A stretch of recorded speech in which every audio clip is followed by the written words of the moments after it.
स्वागत है आप सभी का थ्राइव दिव्यांश क्लासेस चैनल पे। तो हम राजस्थान के भूगोल के बारे में पढ़ रहे थे, जिसमें हमने पठारी जो विभाजन था वहाँ तक हमने कंप्लीट कर लिया था। मैदानी और पठारी विभाजन दोनों जो थे वो हमने कर लिए थे। आज की क्लास में जो है हम राजस्थान की जो जलवायु है उसके बारे में हम पढ़ेंगे। तो राजस्थान की जलवायु हमारा टॉपिक रहेगा, राजस्थान की जलवायु।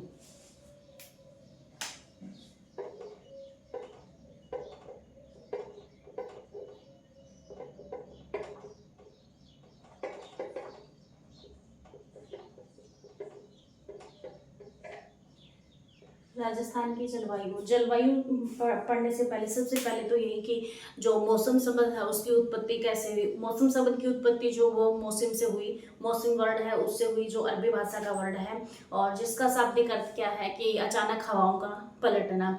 जो मानसून की खोज है वो किसने की थी? मानसून की खोज जो वो हिपोलस ने की थी।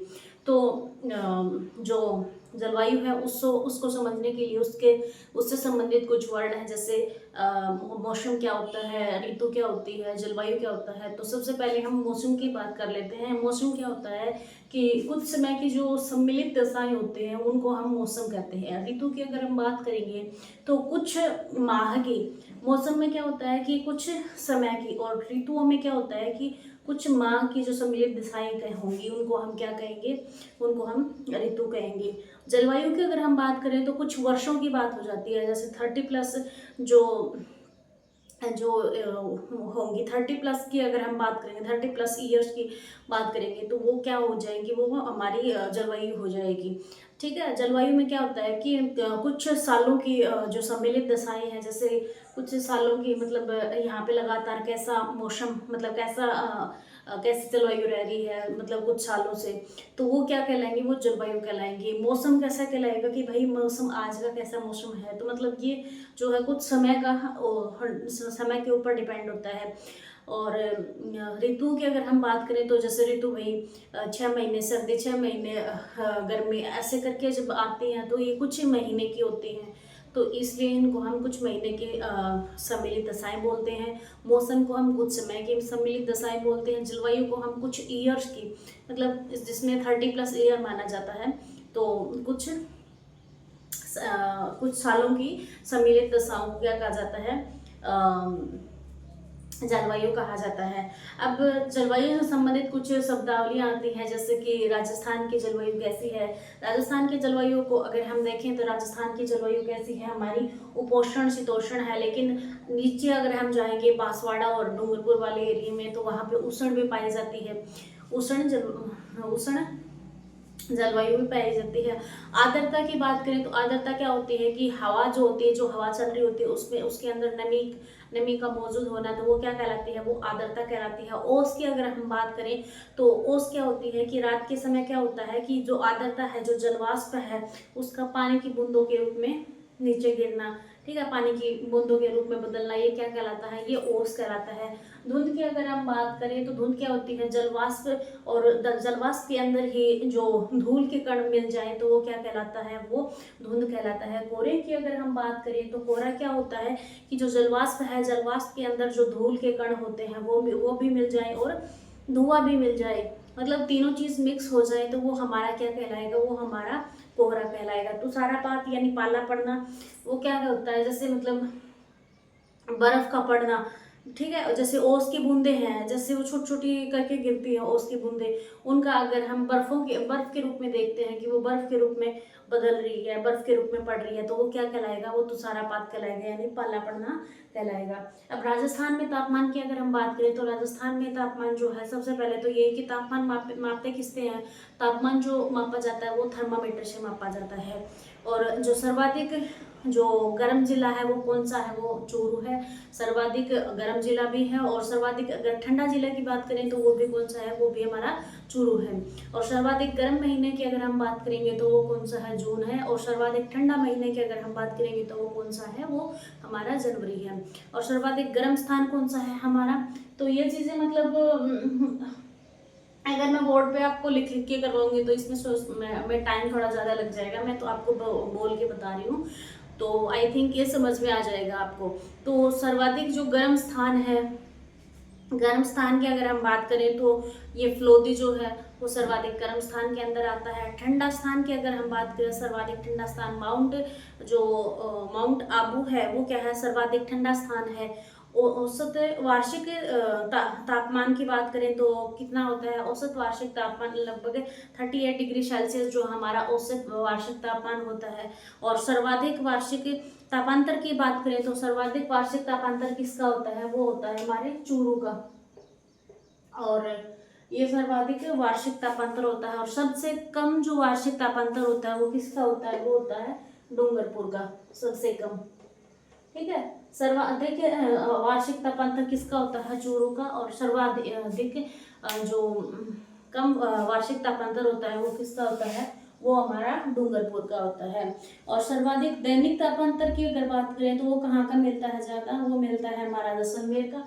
और सर्वाधिक कम दैनिक तापांतर की भी अगर हम बात करेंगे तो वो भी किसका होता है, वो डूंगरपुर का होता है। तो ये तो था तापमान के बारे में। अब आर्द्रता के बारे में अगर हम पढ़ेंगे, राजस्थान में आर्द्रता, तो राजस्थान में आर्द्रता मापने का यंत्र, आर्द्रता मापने का जो यंत्र होता है वो क्या होता है, हाइग्रोमीटर।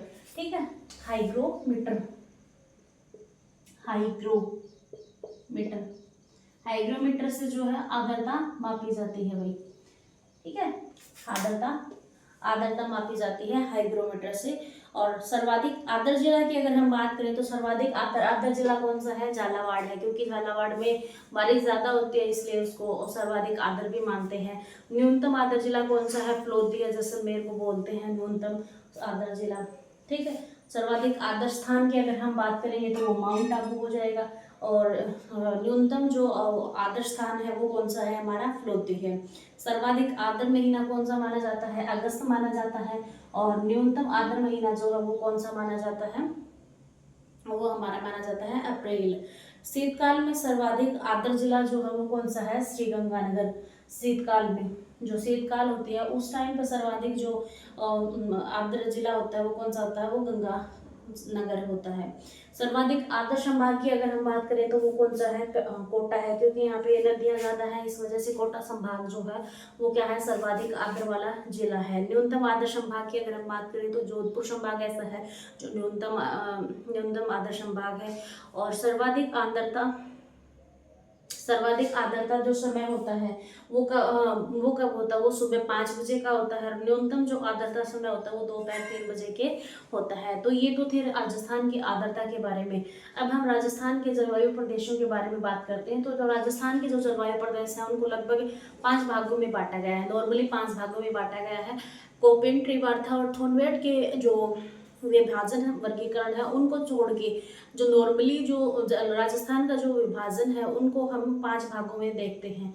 ठीक है, तो 5 भागों में इसको रखा गया है। सबसे पहले अगर हम बात करें तो कौन सा है, शुष्क जलवायु प्रदेश।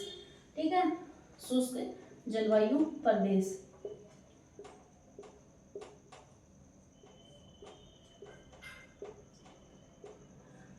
पहला जो विभाजन है, पहला जो विभाजित किया गया है, मतलब विभाजन किया गया है प्रदेश का, तो उसका नाम क्या है, शुष्क जलवायु प्रदेश नाम है उसका। यहाँ पे अगर हम बात करें तो औसत वर्षा जो है वो कितनी होती है, 10 से 20 सेंटीमीटर औसत वर्षा होती है। यहाँ पे 10 से 20 सेंटीमीटर औसत वर्षा होती है। तापमान की अगर हम बात करें तो गर्मियों में 35 से 45 डिग्री तापमान होता है। और सर्दियों में यहाँ पे 12 से 17 डिग्री सेल्सियस, सर्दियों में तो 12 से 17 डिग्री सेल्सियस और गर्मियों में जो है वो 35 से 45 डिग्री सेल्सियस जो वो तापमान होता है। ये यहाँ के तापमान की बात हुई। अब वनस्पति की बात करेंगे तो वनस्पति यहाँ पे कैसे पाए जाएंगे, ये शुष्क जलवायु प्रदेश है तो वनस्पति शुष्क में कैसी मिलती हैं, कांटेदार जीरोफाइट्स मिलेंगे। तो यहाँ पे सीधी सी बात है कि कांटेदार वनस्पति मिलेंगी। स्थान की बात करेंगे तो जैसलमेर, जोधपुर, फ्लोदी, ये इधर वाला जो एरिया होगा, जैसलमेर, बाड़मेर, बीकानेर, जोधपुर पश्चिमी भाग हो गया, गंगानगर हो गया, हनुमानगढ़ का कुछ क्षेत्र हो गया, बलोत्रा हो गया, फ्लोदी हो गया, ये सारे के सारे जो क्षेत्र हैं, जो पश्चिमी राजस्थान का जो भाग है वो क्या कहलाएगा, वो हमारा कहलाएगा शुष्क जलवायु प्रदेश कहलाएगा। नेक्स्ट क्या कहलाता है, हमारा दूसरा पार्ट क्या था कि अर्ध शुष्क जलवायु प्रदेश। दूसरा जो है वो हमारा कहलाता है अर्ध,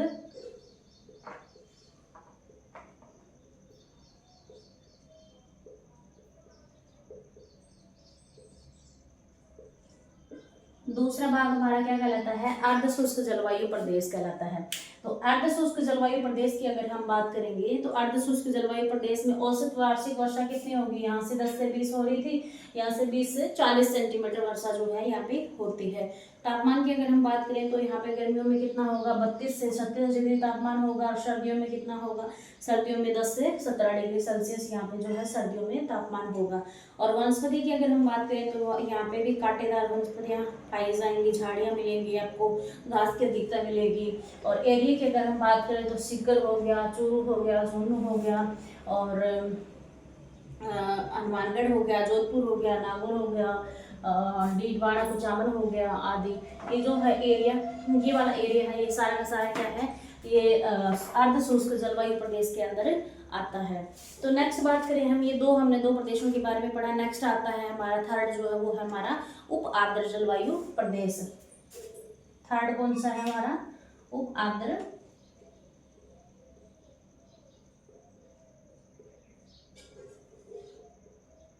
जलवायु प्रदेश। उप आर्द्र जलवायु प्रदेश थर्ड आता है हमारा उप आर्द्र जलवायु प्रदेश। तो उप आर्द्र जलवायु प्रदेश में वर्षा की अगर हम बात करेंगे तो यहाँ पे कितनी हो रही थी, 20 से 40 हो रही थी सेकंड में, यहाँ पे 10 से 20 हो रही थी, यहाँ से 20-40, यहाँ पे 40 से 60 सेंटीमीटर जो है वर्षा होगी। तापमान की अगर हम बात करेंगे तो 28 डिग्री सेल्सियस से 32 डिग्री सेल्सियस जो गर्मियों में तापमान होगा, और सर्दियों में कितना होगा, 12 से 18 डिग्री सेल्सियस तापमान होगा। और यहाँ पे वनस्पति कैसी पाई जाएगी, यहाँ पे जो वनस्पति मिलेगी आपको वो पतझड़ वनस्पति मिलेंगी यहाँ पे, ठीक है। कैसे मिलेंगे, यहाँ पे पतझड़ वनस्पति मिलेगी आपको। क्षेत्र की अगर बात करें तो जयपुर, नागौर, पाली, जालोर, अजमेर, ब्यावर, ये वाला जो क्षेत्र रहेगा ये जो है वो उप आर्द्र जलवायु प्रदेश के अंदर आएगा। नेक्स्ट हम बात करें फोर्थ जो है वो है आर्द्र जलवायु प्रदेश। आर्द्र जलवायु प्रदेश की अगर हम बात करें, आर्द्र जलवायु प्रदेश, तो यहाँ पे जो वर्षा रहेगी वो कितने रहेगी, वो 100 सेंटीमीटर तक रहेगी, 60 से 100 सेंटीमीटर आर्द्र जलवायु प्रदेश, ठीक है। जलवायु प्रदेश यहाँ पे अगर हम बात करें तो वर्षा कितनी रहेगी, यहाँ पे 60 से 80 सेंटीमीटर वर्षा रहेगी।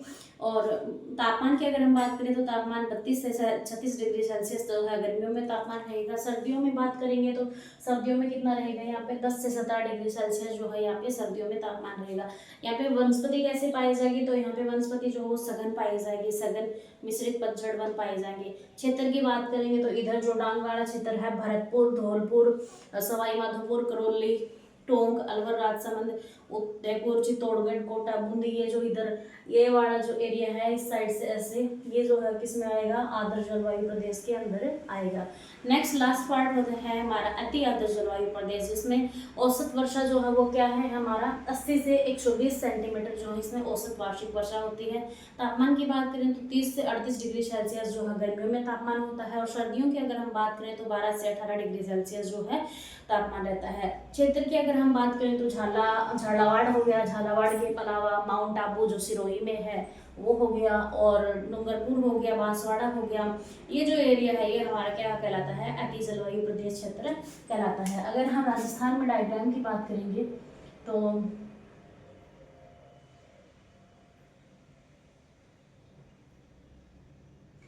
ये जो क्षेत्र कहलाएगा ये हमारा क्या कहलाएगा, ये हमारा कहलाएगा शुष्क जलवायु प्रदेश कहलाएगा। अर्ध शुष्क की हम बात करेंगे तो ये जो है हमारा ये अर्ध शुष्क कहलाएगा। और उपाद्र की बात करेंगे तो हम उपाद्र, ये वाला जो एरिया है ये हमारा उपाद्र कहलाएगा। अति आर्द्र की बात करेंगे, आर्द्र की बात करेंगे तो आर्द्र हमारा कौन सा कहलाएगा, आर्द्र हमारा ये डांगवाड़ा एरिया जो है ये आर्द्र हमारा ये कहलाएगा। और अति आर्द्र में जो है कौन सा कहलाएगा, डूंगरपुर, बांसवाड़ा, और इधर झालावाड़, कोटा, बूंदी, ये जो एरिया है ये हमारा क्या कहलाएगा, अति आर्द्र जलवायु कहलाएगा। तो अगर डायग्राम में अगर बनाना चाहो तो आप ऐसे भी बना के इसको समझा सकते हो, ठीक है। अब अगर हम बात करें तो जलवायु को प्रभावित करने वाले कारकों की अगर हम बात करें तो कारक कौन कौन से हैं जो जलवायु को प्रभावित कर रहे हैं। तो कारक की बात करें तो एक तो सबसे पहले यही कि जो हमारी अक्षांशीय स्थिति है और जो देशांतरीय स्थिति है वो क्या है, वो जलवायु को प्रभावित कर रही है। नेक्स्ट अगर हम बात करें जो अरावली है, अरावली पर्वत श्रेणी की जो दशा है वो भी क्या है, वो समानांतर है, तो वो भी क्या है एक तरीके से जलवायु के ऊपर इफेक्ट डाल रही है, तो वो भी इसका एक बड़ा कारण है। दूसरा क्या है कि यहाँ पे जो थार मरुस्थल है उसका भी प्रभाव देखने को मिलता है। पश्चिमी भाग में जो है थार मरुस्थल है इसका, तो थार मरुस्थल का भी प्रभाव हमें देखने को मिलता है, जिसके कारण हमें जो जलवायु है वो अलग अलग प्रकार की देखने को मिलती है। और एक और यहाँ पे की जो समुद्र तट से दूरी है, इधर जो समुद्र है समुद्र तट से दूरी जो है वो भी जो है इसके ऊपर प्रभाव डाल रही है।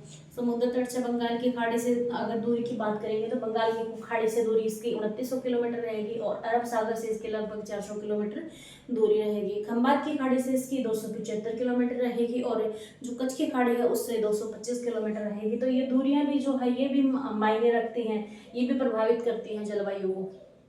नेक्स्ट बात करें तो हम समुद्र तट से दूरी होगी, नेक्स्ट होगी हमारी धरातल की ऊंचाई। धरातल की जो ऊंचाई है वो उससे मानसून चक्रवात से वनस्पति कैसी है, मृदा कैसी है, धरातल और उच्चावच कैसे हैं, ये सारी की सारी जो है क्या उसके ऊपर इफेक्ट डालते हैं, जलवायु को प्रभावित करते हैं ये वाले कारक। नेक्स्ट अगर हम बात करेंगे तो नेक्स्ट क्या है कि हमारी जो राजस्थान की जो जलवायु है उसकी क्या विशेषता है कि हमारी जो जलवायु है वो कैसी है। जैसे हमारी जो राजस्थान की जलवायु है उसमें क्या है, शुष्कता की प्रधानता है। हमारे राजस्थान की जलवायु में अगर हम बात करें तो ये क्या अपर्याप्त वर्षा होती है, ये नहीं कि बस इतनी वर्षा होगी, मतलब अपर्याप्त वर्षा होती है। यहाँ पे जलवायु के अकॉर्डिंग वर्षा की असमानता होती है, यहाँ पे तापमान की अतिशयताएं पाई जाती हैं। भिन्न भिन्न जलवायु प्रदेश हमारे यहाँ पे देखने को मिलते हैं। जलवायु ऋतु का वर्गीकरण अगर हम देखें तो जलवायु ऋतु का वर्गीकरण हम ऐसे भी कर सकते हैं, ग्रीष्म ऋतु, वर्षा ऋतु, शरद ऋतु, शीत ऋतु। ग्रीष्म ऋतु की अगर हम बात करें तो ये ग्रीष्म ऋतु जो आती है, चलो मैं इसको तो मैं बोर्ड पे बता ही देती हूँ आपको।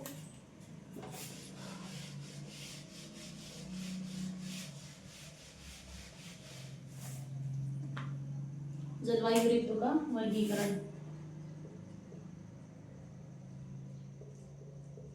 ऋतु का वर्गीकरण। जलवायु ऋतु का वर्गीकरण की अगर हम बात करेंगे तो सबसे पहले ग्रीष्म ऋतु, ग्रीष्म ऋतु, उसके बाद में शीत ऋतु, शीत ऋतु, शरद ऋतु, शरद ऋतु, वर्षा ऋतु। ये हम 4 भागों में इनको बांटते हैं, ठीक है, फर्स्ट, सेकंड, थर्ड और फोर्थ, ठीक है। ग्रीष्म ऋतु, शीत ऋतु, शरद ऋतु और वर्षा ऋतु। ग्रीष्म ऋतु की अगर हम बात करेंगे तो ग्रीष्म ऋतु जो है वो मार्च से जून के बीच में आती है, मार्च से जून के बीच में आती है। और ग्रीष्म के बाद में वर्षा आएगी। अब मैंने उल्टा लिख दिया, वर्षा यहाँ पे लिखना था, वर्षा लिखना था, फिर यहाँ पे शरद लिखना था, फिर शीत लिखना था, यहाँ पे वर्षा, क्योंकि फिर मंथ वाइज सही रहेगा ना। यहाँ पे शीत ऋतु आएगी, शीत ऋतु। मार्च और जून के मध्य जो है ग्रीष्म ऋतु आती है और जून के बाद में क्या होता है, जुलाई, जुलाई से क्या होता है, जुलाई से सितंबर वर्षा, जुलाई से सितंबर वर्षा ऋतु। शरद ऋतु की अगर हम बात करें तो अक्टूबर से जो है नवंबर जो है शरद ऋतु देखने को मिलती है, अक्टूबर से नवंबर। और दिसंबर से मार्च की अगर हम बात करें तो वो शीत ऋतु देखने को हमें मिलती है। मार्च से जून, दिसंबर से मार्च या फरवरी लिख सकते हैं, दिसंबर से मार्च यहाँ पे लिखा है तो फरवरी लिख सकते हैं यहाँ पे, दिसंबर से फरवरी, ठीक है। तो मार्च से जून जो है वो क्या देखने को मिलती है, वो ग्रीष्म ऋतु देखने को मिलती है। वर्षा ऋतु की बात करें तो जुलाई से सितंबर, शरद ऋतु की बात करें तो अक्टूबर से नवंबर, शीत ऋतु की बात करें तो दिसंबर से फरवरी हमें देखने को मिलती है। ग्रीष्म ऋतु की अगर हम बात करें तो इसके अंदर क्या चलती है, लू चलती है, आंधी चलती है, भगोड़ा या जिसको बोल सकते हैं बगोड़ा, बबूड़ा जो गर्मियों में चलते हैं ना, वो सब इसके अंदर चलते हैं। वर्षा ऋतु की बात करें तो यहाँ पे मानसून आता है। शरद ऋतु की बात करें तो शरद ऋतु में क्या होता है, शरद ऋतु में जो है मानसून का प्रत्यावर्तन होता है, मतलब मानसून का वापस लौटना, ठीक है, मानसून का प्रत्यावर्तन बोलते हैं जिसको, मानसून का प्रत्यावर्तन मतलब मानसून का वापस लौटना, वर्तन। और इसके अंदर जब मानसून का वापस लौटना हो रहा होता है उस टाइम क्या निकलती है, उस टाइम कार्तिक हीट निकलती है, मतलब कार्तिक की जो गर्मी बोलते हैं वो उस टाइम पे निकलती है। तो यहाँ पे क्या निकलती है, कार्तिक हीट, ठीक है, कार्तिक हीट निकलती है यहाँ पे। और शीत ऋतु की अगर हम बात करें तो शीत ऋतु में क्या आती है, मावठ आती है, शीत लहर आती है। तो ये चीज़ हम लिख सकते हैं इसके अंदर की मावठ आती है और शीत लहर आती है। शीत लहर, शीत लहर आती है और मावठ आती है। ये हमने जलवायु ऋतु का वर्गीकरण किया। अगर ऋतु का वर्गीकरण संस्कृत के अनुसार करेंगे तो हम क्या लिखेंगे, बसंत, ग्रीष्म, वर्षा, शरद, हेमंत, शिशिर। जो बसंत है वो फागुन और चैत्र के अंदर, और ग्रीष्म की बात करें तो ग्रीष्म जो है वो बैसाख और जेठ के अंदर, और वर्षा की बात करें तो साठ सावन के अंदर, शरद की बात करें तो भाद्रपद आश्विन के अंदर, शीत की अगर हम बात करें शरद के बाद में हेमंत, हेमंत जो है वो कार्तिक मार्च से, शिशिर की बात करें तो पौ और मार्च जो है वो शिशिर जो है वो संस्कृत के अनुसार जो है इसका वर्गीकरण हमें देखने को मिलता है। अब बात करते हैं ग्रीष्म ऋतु की। सबसे पहले हम ग्रीष्म ऋतु की बात करते हैं, अकेले ग्रीष्म ऋतु की। तो ग्रीष्म ऋतु की अगर हम बात करेंगे, ग्रीष्म ऋतु की सबसे पहले ग्रीष्म ऋतु की, तो ग्रीष्म ऋतु मार्च से जून तक होती है, मार्च से मध्य जून तक। और ये क्या है, लू, आंधी, भगोड़ा वगैरह इसमें चलते हैं। कर्क रेखा पर सूर्य की किरणें जो है इसकी जो है वो हम सीधी पड़ती हैं 21 जून को, और मकर रेखा पर जो है सूर्य की किरणें कैसी पड़ती हैं, वो टेढ़ी पड़ती हैं।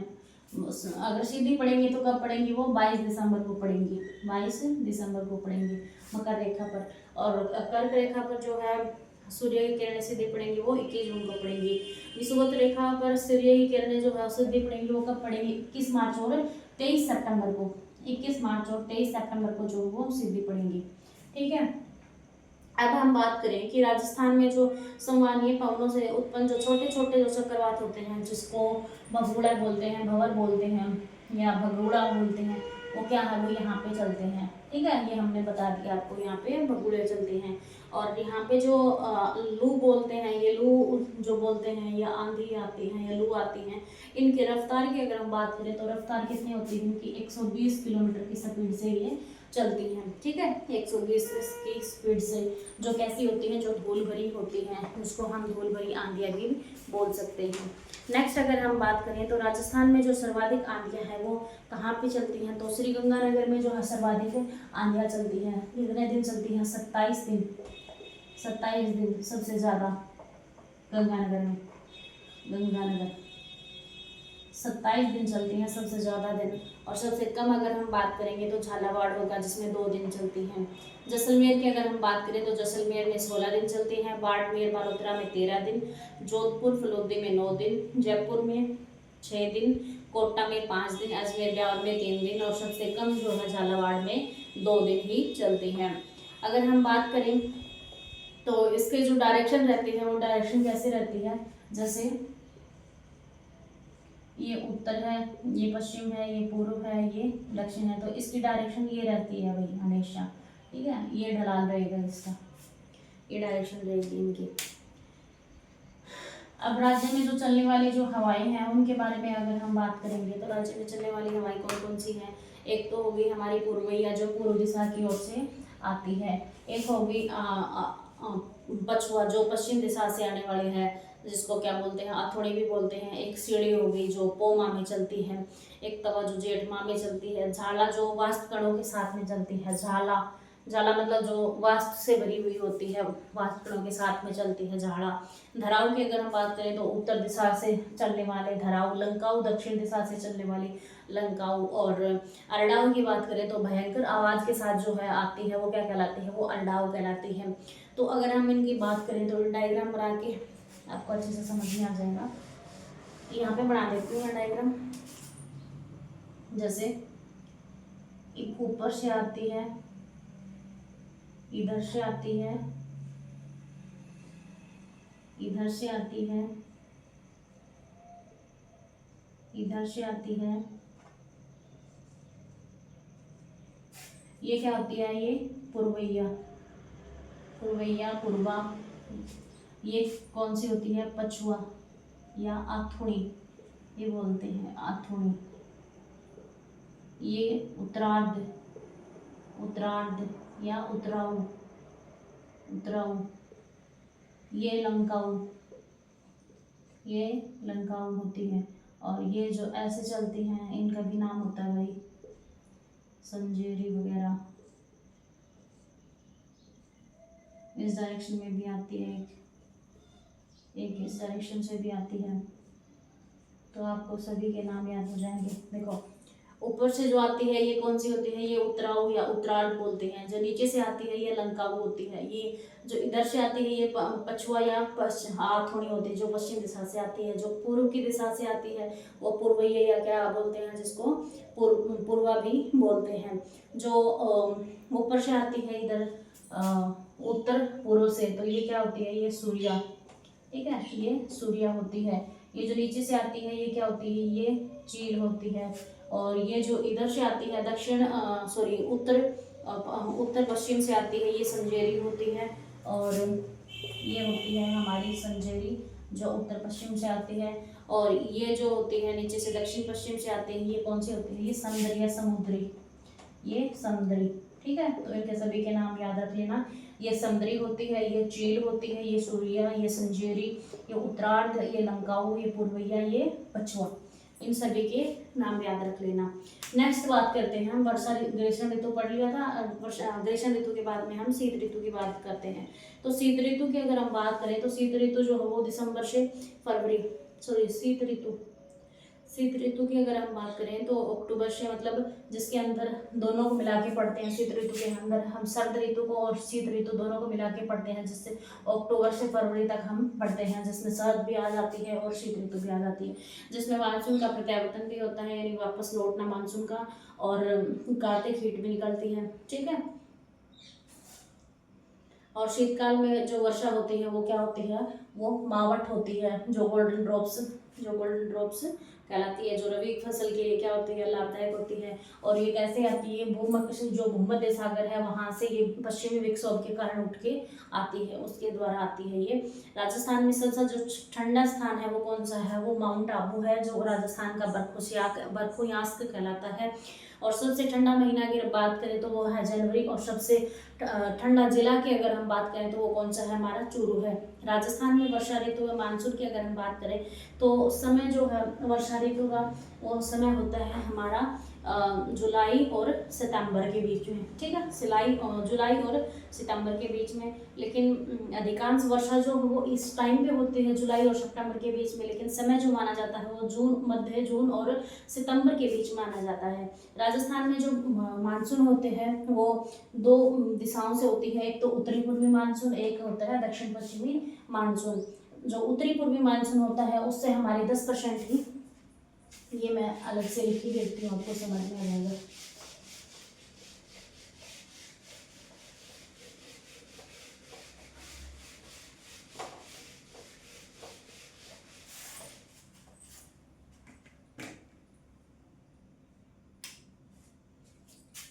राजस्थान में मानसून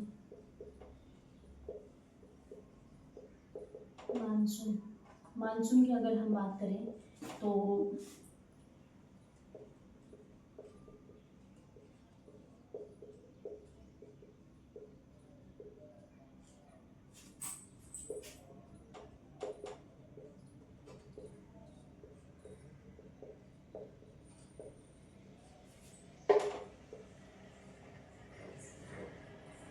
देखिए उत्तर पूर्वी मानसून और दक्षिण पश्चिमी मानसून दो तरीके से जो है हमारे राजस्थान में वर्षा होती है। एक तो उत्तर पूर्वी मानसून से, एक दक्षिण पश्चिमी मानसून से। उत्तर पूर्वी मानसून से केवल 10% ही बारिश होती है हमारे राजस्थान में, और दक्षिण पश्चिम मानसून से 90% जो वर्षा वो दक्षिण पश्चिमी मानसून से होती है। और दक्षिण पश्चिम से भी दो भागों में आती है ये, एक अरब सागरीय भाग और एक बंगाल की खाड़ी की शाखा, दो शाखाओं से आता है ये। एक अरब सागरीय शाखा और दूसरा होता है हमारा बंगाल की खाड़ी की शाखा।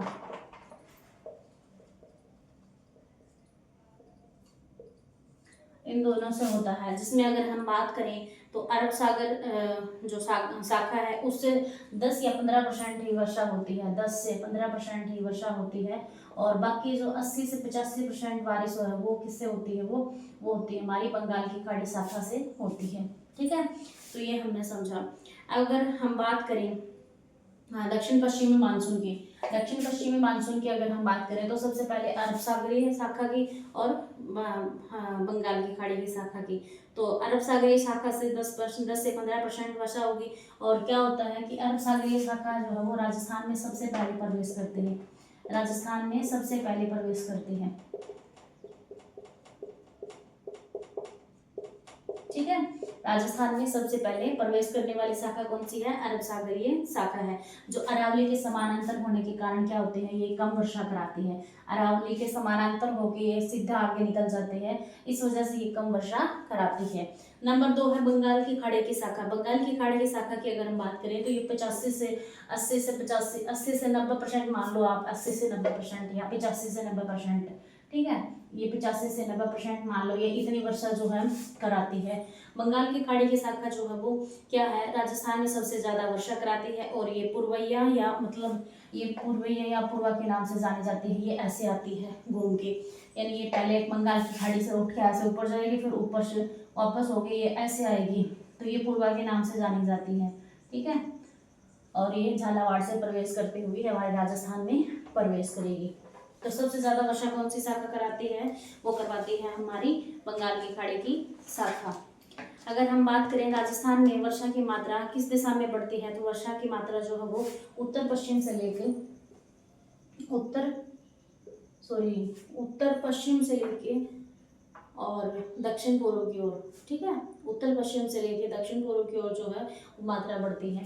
मतलब उत्तर पश्चिम में कम वर्षा होती है और दक्षिण पूर्व में जो है वो वर्षा ज्यादा होती है। तो इस टाइप से जो है हमारे जो वर्षा है वो बढ़ती है। मात्रा, वर्षा की मात्रा यहाँ पे कम होगी, यहाँ पे उससे ज्यादा, इससे ज्यादा, उससे ज्यादा, और सबसे ज्यादा वर्षा जो है वो हमारे दक्षिण पूर्व के अंदर होगी। ठीक है, भारत में मानसून का प्रवेश जो वो केरल से माना जाता है 1 जून से, लेकिन अंडमान निकोबार से जो ये 25 मई से स्टार्ट हो जाता है। और राजस्थान में ये जो प्रवेश है वो बांसवाड़ा से माना जाता है, जो कब से, जो 16 से 18 जून के बीच में माना जाता है। राजस्थान में औसत वार्षिक वर्षा की अगर हम बात करें तो वो कितनी है, 57.51 सेंटीमीटर जो है औसत वार्षिक वर्षा मानी जाती है। वर्षा मापने का यंत्र की अगर हम बात करें तो रेनोमीटर होता है। राज्य में वर्षा के दिनों की औसत संख्या की अगर हम बात करें तो वो कितने हैं, 29 दिन है। ठीक है, 29 दिन जो है औसत वार्षिक वर्षा होती है। सबसे ज्यादा जो है वो झालावाड़ में होती है। ठीक है, वर्षा। मानसून पूर्व की वर्षा के बाद में जो मानसून है, मानसून से जो पहले जो वर्षा आती है, मानसून पूर्व से जो वर्षा आती है उसको क्या कहते हैं, उसको दोगड़ा कहते हैं। ठीक है, मानसून से पूर्व की वर्षा क्या कहलाती है, दोगड़ा कहलाती है। सर्वाधिक औसत वार्षिक वर्षा वाला जिला कौन सा है, वो है झालावाड़, जहाँ पे 40 दिन वर्षा होती है और लगभग 100 सेंटीमीटर वर्षा होती है। न्यूनतम की अगर हम बात करें तो जैसलमेर है, जहाँ पे 5 दिन होती है और लगभग 10 सेंटीमीटर होती है। सर्वाधिक औसत वार्षिक वाला स्थान की अगर हम बात करें तो माउंट आबू है, जो यहाँ पे 48 मतलब 48 दिन जो है वहाँ पे वर्षा होती है और 150 सेंटीमीटर। न्यूनतम अगर औसत वार्षिक वर्षा वाला स्थान की अगर हम बात करें तो वो है हमारा सम, जहाँ पे क्या है 0 दिन और 0 सेंटीमीटर जो है वर्षा होती है। सम जो जैसलमेर के अंदर है। सर्वाधिक वर्षा वाला माह की अगर हम बात करें तो जुलाई में होती है और अगस्त में होती है। जुलाई में 34% और जो अगस्त में 33% जो है वर्षा होती है। सर्वाधिक वर्षा वाला संभाग हमने बात कर ही ली थी, कोटा है। और न्यूनतम वर्षा वाला संभाग कौन सा है, जोधपुर संभाग है। राजस्थान की जलवायु का विशिष्ट वर्गीकरण की अगर हम बात करें तो तीनों ने किया था विशिष्ट वर्गीकरण, एक कोपेन ने, एक थॉर्नबर्ट ने, एक ट्रिवार्था ने। कोपेन ने जो किया था वो जलवायु के 4 भाग बताए थे, और कोपेन का जो वर्गीकरण था वो वनस्पति के ऊपर आधारित था, मेनली वनस्पति के ऊपर आधारित था, और 1918 में उन्होंने दिया था। फिर उसके बाद में ट्रिवार्था है। ट्रिवार्था ने जो कोपेन का वर्गीकरण था उसी में संशोधन करके उन्होंने अपना जो वर्गीकरण है वो पेश किया। उनका भी जो था आधार वनस्पति का ही था। थॉर्नबर्ट जो आए उन्होंने जो है अपना जो वर्गीकरण का आधार रखा वो पांच चीजें रखी। एक तो वर्षा, वाष्पोत्सर्जन, वाष्पीकरण, तापमान और वर्षा, वनस्पति। ठीक है, मतलब उन्होंने पांच आधार रखे, लेकिन कोपेन और जो ट्रिवार्था थे उन्होंने एक ही आधार रखा। ठीक है, तो अब हम कोपेन और ट्रिवार्था और उनके बारे में पढ़ेंगे। साथ ही करवा देती हूँ, तीनों का समझ में भी आ जाएगा आपको। तो सबसे पहले कोपेन, यहाँ पे कोपेन, कोपेन का, फिर ट्रिवार्था का, ट्रिवार्था का, फिर यहाँ पे थॉर्नमेट का, थॉर्नमेट।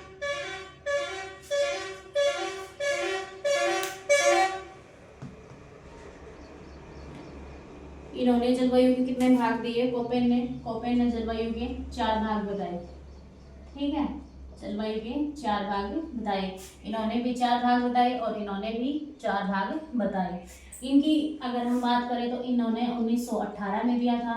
इन्होंने जो है कोपेन के में ही संशोधन किया था, संशोधन करके पेश किया था इन्होंने, ठीक है, संशोधन करके ही पेश किया था, ठीक है, कोपेन के वर्गीकरण में ही संशोधन करके इन्होंने पेश किया था। अगर हम बात करें थॉर्नवेट की, तो थॉर्नवेट ने कब दिया था? 1931 में दिया था, इन्होंने 1931 में पेश किया था।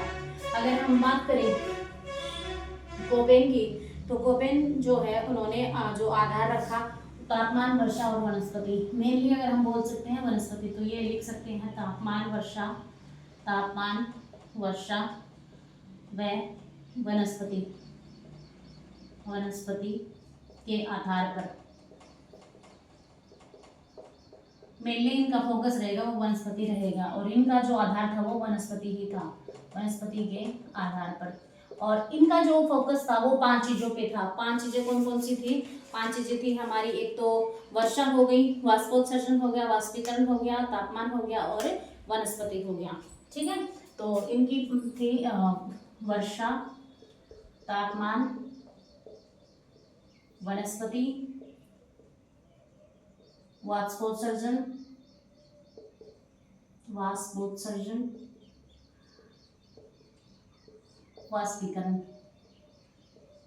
इन्होंने ये 5 आधार मान के अपना जो है क्या नाम है वर्गीकरण दिया। अब हम बात करें कि जो कोपेन है, कोपेन ने जो है दिए थे उनके 4 भागों के नाम अगर हम देखें तो क्या है, इनको इंग्लिश में भी याद रखना और हिंदी में भी याद रखना है इनको। एक तो नाम दिया AW, दूसरा नाम दिया इन्होंने AW, BSHW, BWHW, AW, BSHW, SHW, third दिया था BWHW, फोर्थ दिया था इन्होंने CAW, ठीक है, सॉरी CAW नहीं, CAW को इन्होंने दिया था तो CWG दिया था इन्होंने, CWG दिया था। AW को इन्होंने क्या क्या माना? उष्ण कटिबंधीय आर्द्र जलवायु, ठीक है, उष्ण कटिबंधीय, उष्ण कटिबंधीय आर्द्र जलवायु, कटिबंधीय आर्द्र जलवायु। और ये किसको माना? बेसिकली इन्होंने डूंगरपुर को माना, ठीक है, डूंगरपुर को। BSHW है, जो BSHW है वो किसको माना? अर्धशुष्क या स्टेपी जलवायु, अर्धशुष्क या स्टेपी जलवायु, स्टेपी, स्टेपी जलवायु। नेक्स्ट अगर हम बात करें जो अर्धशुष्क और स्टेपी जलवायु है, ये किसको माना? ये नागौर को माना इन्होंने। यहाँ पे लिख लेती हूँ, ये डूंगरपुर को माना और इन्होंने नागौर को माना। बेसिकली इनका क्षेत्र है अलग अलग, लेकिन जो मेनली है वो मैं वही लिख रही हूँ मेनली, ठीक है। BWHW की अगर हम बात करें तो ये मानना उष्ण मरुस्थलीय या उष्ण कटिबंधीय, उष्ण मरुस्थलीय, उष्ण मरुस्थलीय, उष्ण मरुस्थलीय, उष्ण मरुस्थलीय और उष्ण कटिबंधीय शुष्क जलवायु, ठीक है। तो उष्ण कटिबंधीय शुष्क जलवायु भी लिख सकते हैं, कटिबंधीय शुष्क जलवायु, शुष्क जलवायु, ये माना इन्होंने, उष्ण कटिबंधीय शुष्क जलवायु। ये मेनली किसको माना था इन्होंने? ये बीकानेर को माना था, ठीक है, ये बीकानेर को माना था, बीकानेर। अब CWG की अगर हम बात करें तो ये माना था शुष्क शीत या उपाद्र जलवायु, शुष्क शीत, शुष्क शीत या उपाद्र जलवायु, उपाद्र जलवायु। ये किसको माना था इन्होंने? ये टोंक को माना था, टोंक। नेक्स्ट अगर हम बात करें ट्रिवार्था की, तो ट्रिवार्था की अगर हम बात करें तो ट्रिवार्था ने भी 4 ही भाग दिए थे जलवायु के। फर्स्ट जो है इन्होंने बस थोड़ा सा नाम चेंज कर दिया और हिंदी में जो नाम थे इनको ऐसे ही थे, बस नाम क्या चेंज कर दिया इन्होंने, जो AW जो था वो इन्होंने AW को AW रखा और BSH BWH, आगे जो W था वो हटा दिया और CWG किस गए इन्होंने CAW कर दिया था। ठीक है, AW का AW रखा इन्होंने, हिंदी में नेम यही रखा। और सेकंड जो है वो BSH कर दिया इन्होंने, BSH कर दिया। और थर्ड जो है वो इन्होंने कर दिया BWH कर दिया। और फोर्थ जो है इन्होंने CAW कर दिया, इन्होंने ये नाम रख दिए। और बेसिकली AW जो है इन्होंने AW किसको माना, AW डूंगरपुर को ही माना इन्होंने, AW किसको माना, डूंगरपुर को ही माना। और ये जो BSHW जो इन्होंने माना था वो इन्होंने कौन सा माना, इन्होंने भी नागौर को माना। और इन्होंने दो चेंज कर दिए बस नीचे वाले। ठीक है, ये नागौर कर दिया और इन्होंने ये जो है ये जैसलमेर को माना इन्होंने। और ये इन्होंने टोक की बजाय ये सवाई माधोपुर को माना इन्होंने। ठीक है, बेसिकली अब हम बात करते हैं थॉर्नमेट की। तो थॉर्नमेट की अगर हम बात करें तो थॉर्नमेट में क्या था कि थॉर्नमेट ने इन्होंने जो आधार दिए थे वो 5 आधार पे दिए थे। तो इनके कौन से थे, CAW DAW, फर्स्ट है CAW, सेकंड है DAW, थर्ड है DBW और फोर्थ है इनका जो वो है EAD। ठीक है, EAD। जो CAW था, CAW को इन्होंने नाम दिया उपाद्र या शुष्क व आर्द्र शुष्क। ठीक है, उपाद्र शुष्क व आर्द्र शुष्क। ठीक है, उपाद्र या आर्द्र शुष्क, आर्द्र शुष्क। और ये किसको माना इन्होंने, डूंगरपुर को, डूंगरपुर। ठीक है, नेक्स्ट जो DAW था, DAW इन्होंने नाम दिया उष्ण आर्द्र या अर्ध शुष्क जलवायु। जो नाम दिया इन्होंने उष्ण आर्द्र, जो किसको माना इन्होंने, अजमेर को माना था। ठीक है, उष्ण आर्द्र या आर्द्र शुष्क जलवायु, आर्द्र शुष्क जलवायु जो अजमेर को माना था इन्होंने। अब नेक्स्ट जो था, नेक्स्ट था इनका DBW जो है इन्होंने वो माना था मध्य तापीय अर्धशुष्क यानी मिश्रित जलवायु मानना था और वो था इनका बीकानेर। ठीक है, ये मिश्रित जलवायु माना था इन्होंने, मिश्रित जलवायु, और ये था इनका बीकानेर। ठीक है, बीकानेर था। EAD जो लास्ट था इनका EAD, वो इन्होंने शुष्क कटिबंधीय यानी मरुस्थलीय जलवायु माना था और ये माना था इन्होंने जैसलमेर को, मरुस्थलीय जलवायु, और ये किसको माना था इन्होंने, जैसलमेर को माना था। अगर हम इनके डायग्राम की बात करें तो डायग्राम इनका मैं यहाँ पे बना देती हूँ। ठीक है, जैसे ये हमारी आकृति है तो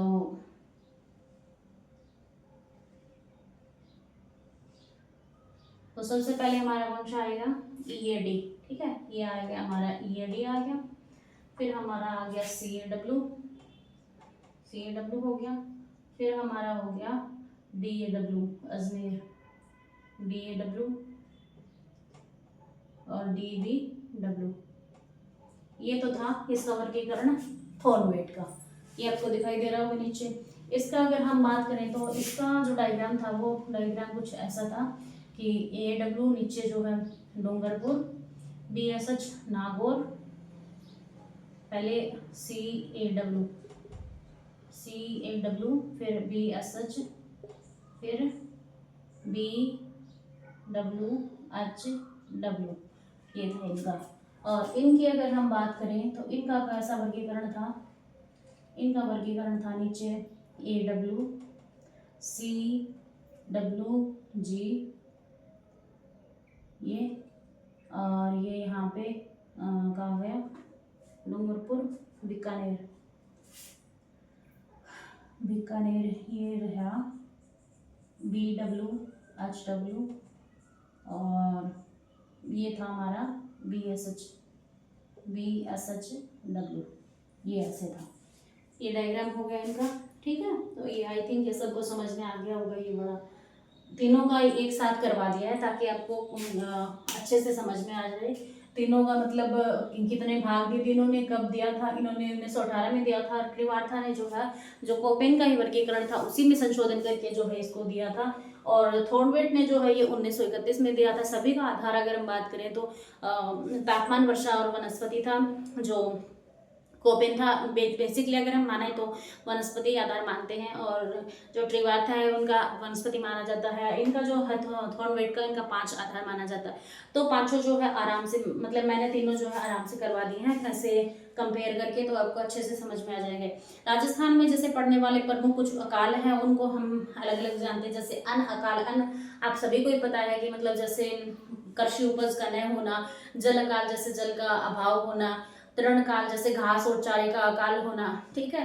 और त्रिकाल अगर हम बात करें तो त्रिकाल मतलब तीनों कालों का होना, जैसे अन्न, जल और तृण, अगर ये तीनों काल हो तो इसको क्या बोलते हैं, त्रिकाल बोलते हैं। 40 काल जो वो कब पड़ा था, 1783 में पड़ा था। पंचकाल जो 1812 से 13 में पड़ा था। 56 काल की अगर हम बात करें तो विक्रम संवत 1956 यानी 1899 ईस्वी में पड़ा था। सहसा भादुसा काल की बात करें तो विक्रम संवत 1899 1900 में पड़ा था। मैक्रो ड्राउट कॉल की बात करें, काल की बात करें तो वो 2002 से 3 में, और इसे वृहद काल भी कहते हैं। स्थायी पाउपा जो अनावृष्टि के कारण उत्पन्न काल है उसको क्या कहते हैं, स्थायी पाउपा काल कहते हैं। तो ये कुछ काल थे, और ये हमने जो है आज का टॉपिक जो है राजस्थान की जलवायु जो वो हमने कंप्लीट कर ली। नेक्स्ट जो हम राजस्थान के जो अपवाद अंतर है उनके बारे में पढ़ेंगे। नेक्स्ट जो भी टॉपिक रहेगा वो हम आपको बता देंगे। तो नेक्स्ट ये हमने कोशिश की है कि हम एक दिन में ही इसको कंप्लीट करवाएं। तो ये हमने राजस्थान की जलवायु को एक ही बार में कंप्लीट कराने की कोशिश की है, और मैंने ज़्यादातर जो है वो बोल के पढ़ाया है ताकि ऐसे लिख लिख के तो वही कवर नहीं होता पूरा। और जो बेसिकली जो समझाने वाली चीज़ थी, मेन चीज़ तो यही थी इसमें, कोपेन, त्रिवार्था और थॉर्नवेट, और ये चीज़ मैंने आपको अच्छे से समझा दी है। अगर कोई प्रॉब्लम हो फिर भी तो आप कमेंट करके प्लीज़ बता देना, और कोई दिक्कत हो तो, और कैसा लगा ये भी ज़रूर बताना कि हमारा प्रयास कैसा रहा है। Thank you.